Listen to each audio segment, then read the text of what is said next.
Welcome, classic film fans. Today we're diving into the 1960s, a decade of cinematic revolution and risk-taking. Many films from this era were too bold or unconventional to find an audience, fading quickly from memory. But time has a way of vindicating the misunderstood. We're unearthing 10 forgotten masterpieces that flopped on release but now shine as cult classics. From surreal odysseys to dazzling musicals, these films prove that initial failure doesn't mean a film lacks greatness. Get ready to rediscover the best cinematic gems the 1960s had to offer. Let's start with The Swimmer, a haunting 1968 film starring Burt Lancaster. Lancaster plays Ned Merrill, who decides to swim home through his neighbor's pools, a journey that becomes a surreal exploration of regret and lost dreams. Each pool reveals more of Ned's unraveling life, exposing the emptiness beneath suburban perfection. Audiences were baffled by its allegorical style and shifting tone, and the studio's lack of faith led to a muted release. The Swimmer flopped, dismissed as too strange and melancholy. But today, it's celebrated for its visionary critique of suburban conformity and the American dream. Lancaster's performance is raw and unforgettable, and the film's influence is seen in countless later works. What was once confusing is now considered a masterpiece of existential cinema. If you haven't seen it, prepare for a powerful, lingering experience. The Swimmer is a true 1960s gem that finally found its audience. Next up, John Frankenheimer's Seconds, a chilling, ahead-of-its-time sci-fi thriller. Rock Hudson stars as a man who gets a new identity and body, only to find his second chance is a nightmare. The film's bold visuals and expressionistic style, with distorted camera angles and unsettling close-ups, create a palpable sense of paranoia. Audiences in 1966 weren't ready for its bleak message or Hudson's dark transformation. Booed at Cannes and a box office failure, it challenged the myth of American reinvention. Today, Seconds is hailed as a sci-fi classic, its existential dread more relevant than ever. Hudson's performance is a revelation, and the film's technical brilliance is undeniable. Sometimes the most daring art takes decades to be truly appreciated. Richard Lester's Petulia captures the chaos and heartbreak of 1968 San Francisco. Julie Christie and George C. Scott star in a romance that's anything but conventional, told through a fragmented, non-linear narrative. Lester's editing style mirrors the characters' confusion and longing, making the film feel strikingly modern. Audiences found its structure and tone disorienting, and its downbeat ending didn't help at the box office. But Petulia is now seen as a landmark of New Hollywood, praised for its emotional depth and visual innovation. Christie and Scott deliver nuanced performances, embodying the era's spirit and pain.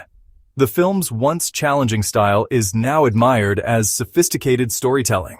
Petulia stands as a poignant, visually stunning masterpiece that was simply ahead of its time. A must-see for anyone interested in the evolution of cinematic storytelling. The Night of the Iguana had all the makings of a hit. Tennessee Williams' script, John Huston's direction, and a stellar cast. Richard Burton plays a defrocked clergyman seeking redemption at a remote Mexican hotel, joined by Ava Gardner and Deborah Kerr. The film is a tense, poetic exploration of loneliness and desire, set against a lush, oppressive landscape. Its slow pace and complex themes made it a tough sell for mainstream audiences, despite critical praise and Oscar nominations.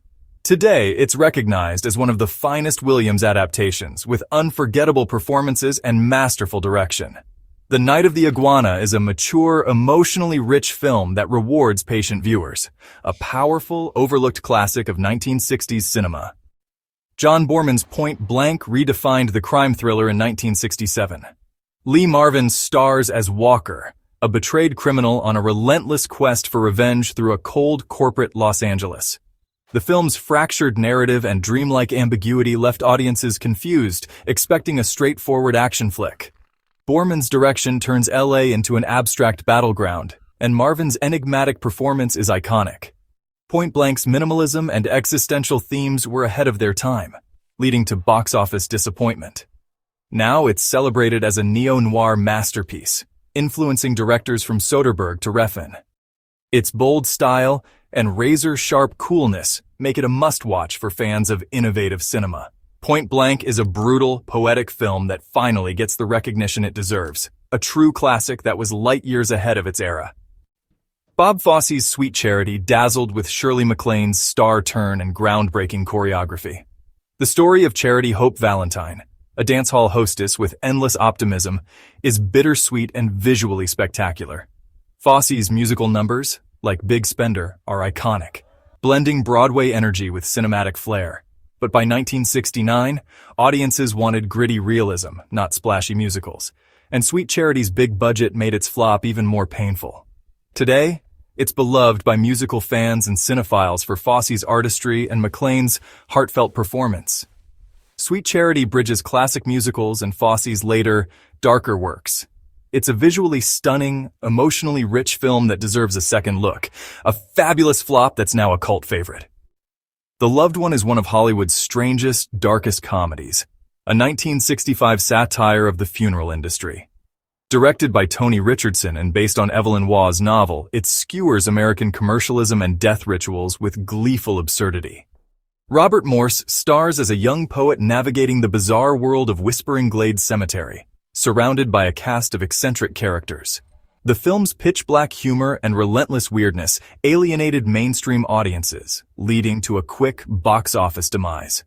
Critics were divided, but over time, The Loved One gained a cult following for its fearless satire.